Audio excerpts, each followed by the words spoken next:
Hey guys, it's Dana from GMAT Ninja. Recently, I was discussing tips for a smooth test day experience with my fellow GMAT Ninja tutors, and we got to talking about horror stories that had happened either to ourselves or to our students while taking the GMAT. And we realized that all of these stories fit into one of two broad categories.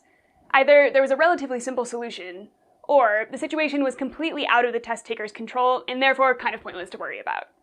Either way, there's no real reason to be scared of these horror stories. And it is a bit of a stretch to call some of these horror stories, but they were distressing to the student experiencing them in the moment. And to be honest, calling them GMAT horror stories is a little catchier than calling them somewhat annoying GMAT test day occurrences. First, let me share some stories about situations that were completely outside of our control. Now, there's nothing you can do to really predict or prevent these kinds of things from happening, so there's no point in actually worrying about them. But the stories are kind of funny, so I want to share them with you anyway. So here we go, and remember, all of these things happened to ourselves or to our students on the actual test day. The fire alarm went off and the student had to evacuate the building. There was loud, non-stop construction right outside the building throughout the entirety of the student's test. There was a literal party band blasting Michael Jackson music right outside the building for over an hour. The person at the computer booth next to one of our students started screaming, "No! That's impossible!" One student's screen went completely blank for no apparent reason. He called the proctor over, and they eventually discovered that the plug had come out of the wall. They got him back going, but he was pretty rattled by the experience and wasn't able to pull it together for the rest of his test. One time, a proctor messed up several times in a row trying to enter their password into the computer after a student's break. They ended up getting locked out of the computer, and it took several minutes to get back online, and the student was delayed getting into their next section. One time, my colleague planned out his break perfectly. He had plenty of time to get back into the test room, but when he rounded the corner, it turned out there was a huge line to get back into the room, and he was late to his next section.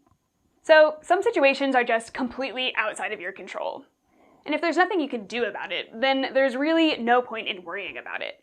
If something like this happens to you, just go with the flow, get back in there, and answer one question at a time. Okay, now let's talk about so-called horror stories that are actually pretty easy to prevent. I had a student who showed up at the wrong location. She tried to check in, they told her she was at the wrong place, and she had to race to get to the right test center. She was really late and flustered, and she wasn't able to perform well on her test. The solution is just to verify your test details before your test day. Know the time, location, and how long it will take you to get to the right test center. One time, I saw a girl get denied entry to the exam because she did not bring an approved form of ID. We had a student whose cell phone rang in his locker, and he was kicked out of the test center. One of my students saw a woman totally break down when she found out that she wasn't allowed to bring her chapstick into the test room. We had one student who took the test in Dubai, where they really run the air conditioning on full blast at all times. The student decided to wear a pretty bulky hoodie into the test, and at first the proctor was okay with that. He allowed the student to go in and start his test. Then, about halfway through the first section, the proctor changed his mind, went into the test room, interrupted the student, and had him take off the hoodie. So not only did the student have to deal with this interruption, but also he was freezing cold for the rest of his test. So that last one was kind of on the proctor. He really should have made a decision before the student was in the middle of the test. But overall, the solution to these kinds of issues is just to read and be familiar with the rules before you get to the test center. Just don't let yourself be caught off guard by any of the rules or regulations on test day. One of our students had an absolutely terrible test, and when we asked what happened, he said that he was not used to how shiny the dry erase pad was. The solution to this is just to buy the dry erase pad and use it on your practice tests. I had another student who was all ready to go, and he attempted to start his quant section, but he realized that his markers were completely dry and he could not write anything on his sketch pad. The solution to this is to test your markers before you actually get on the clock so you can resolve the situation before you start your test. We've had multiple students come back a bit late from their break and miss the first 1 to 2 minutes of their next section. Again, the solution is just to practice ahead of time and treat that 8-minute break more like a 4 to 5 minute break. So, these final potential issues are also things you can figure out today because they just have to do with knowing your body. One of our students decided to eat an entire package of candy during his break. He felt really great and amped up for about 30 minutes and then completely crashed. The solution here is just to plan snacks that are going to help you perform your best. Finally, one of our students had irritable bowel syndrome, which in her words is as attractive as it sounds.